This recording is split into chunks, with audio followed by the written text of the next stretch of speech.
unit that deals with technology, using technology to solve crime. Those kind Are you speaking concerning Real-Time Crime Center? Right. RTCC? Thank you. Okay. Yes. It's part of that. Yes. The commander may be aware of this, but I always ask people to do fact checking, especially when I say something. When the Real-Time Crime Center was originally built, Mr. Wilhelm, I think that's his name, TJ Wilhelm, started that. He hired a security company and then a technical company to help build some of the infrastructure and camera systems and different things. It operates on a platform called OpenEye. OpenEye is a software that allows cameras to be integrated from all over the city and all over the community and from the highways and different locations into the command center so that it can be looked at and monitored through one organized platform. The facility is extremely impressive.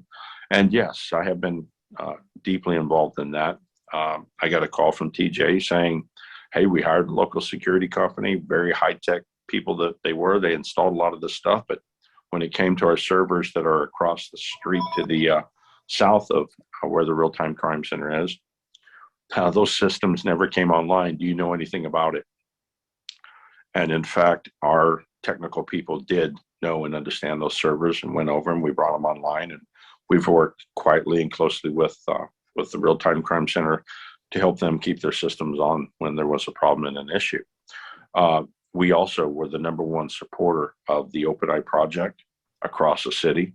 We deployed thousands of video systems that were on that platform that would be able to be integrated and looked at in live situations when crimes were happening. However, if I could speak to one political matter, who is no longer our mayor, he came up with policies and procedures that local businesses had to comply with so that the city of Albuquerque APD could actually go and look at those videos and be able to tap into those systems. And virtually he made it impossible for most locations that we had installed, thousands of them, to ever become part of the Real-Time Crime Center. Very frustrating, very hard to understand.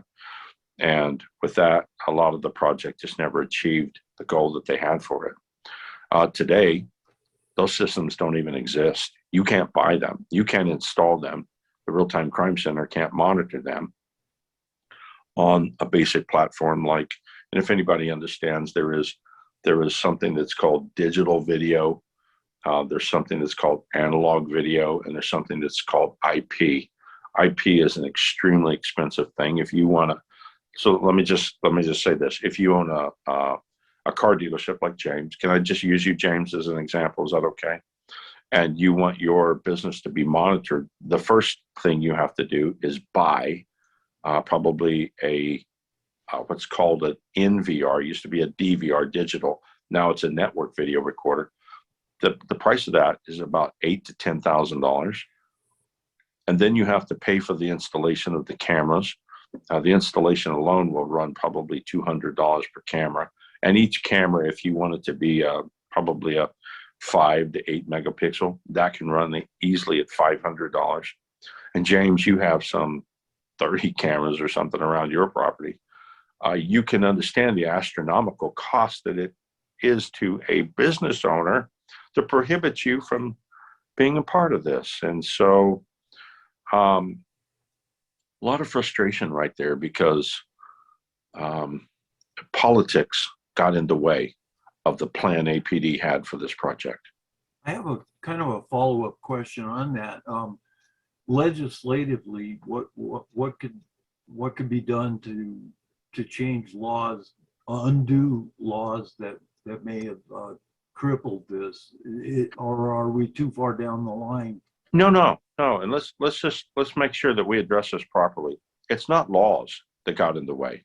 It's policies and procedures that got in the way. Oh, okay. I misunderstood. APD set up a way for this to happen. And it's probably, listen, it's the #1 model in the nation. Our Real-Time Crime Center is the founding project that has been copied nationwide. Right. The problem is our former leaders and their legal division are so scared of being sued. That's pretty hard. Maybe I should back off of that. Let me say it like this. They're so scared of being sued that they don't do the right thing. I think that's the best way of saying it. So instead of doing what's right, sometimes they created a policy that prohibited them from ever being involved in the first place. So if we want to fix it, we could just go to the real-time crime center and we could say, let's change the platform that it might adapt a few other devices and a few other ways to view video that are more economically feasible for people to install, and put those systems in there. I have thousands of cameras across Albuquerque right now that nobody at RTCC can look at. James has stuff at his property right now that would tell a police officer every detail, and they'd be able to see it and dispatch to it. But the real-time crime center, the procedures will not allow it. And that's not the police that's stopping that. No. This is established by the mayor's office and the legal department. Am I saying that right, Cassandra? I think you probably have a little knowledge about that. So again, it's not APD's fault, but they live under government that dictates what they do. And I get to watch and see this as a bystander, knowing and understanding. Really. Yeah. So, so what are the legal issues? Tell me what because state governments and city governments need to be very careful because they have deep pockets and can be sued fairly easily for things. So what were the legal issues that the city brought up? Are we talking about the real-time? Yes. Let's specific. Okay. So businesses were required by the city to have an owner sign off on specific legal documents that would prohibit the owner of the business from suing the city if the city did something wrong with their video. That's a big one right there. I mean, if somebody did something wrong with your stuff, the city had to receive documents that a business owner was allowed, or excuse me, that a business owner allowed APD to look at the video and to tap into the video and to see things. You know, there were so many documents. Guys, this is not hidden. If you called RTCC right now and said, hey, I have a video system and I'd like you guys to look at it, Willie, you could literally get the documents from RTCC. They would send them to you. I'm sure they probably would, right, Captain?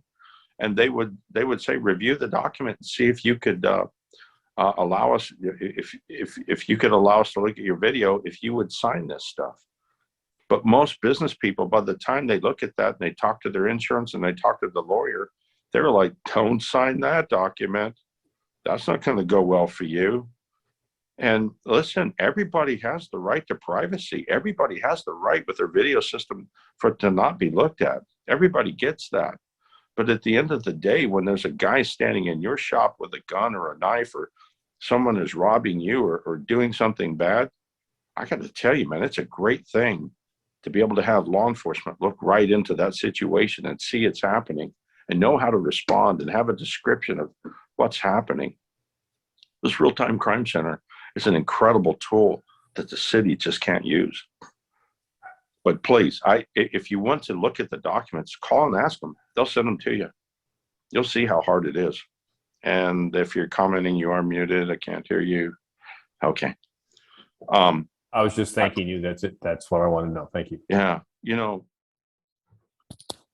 Francine, do we have any, I think we have another question in the chat.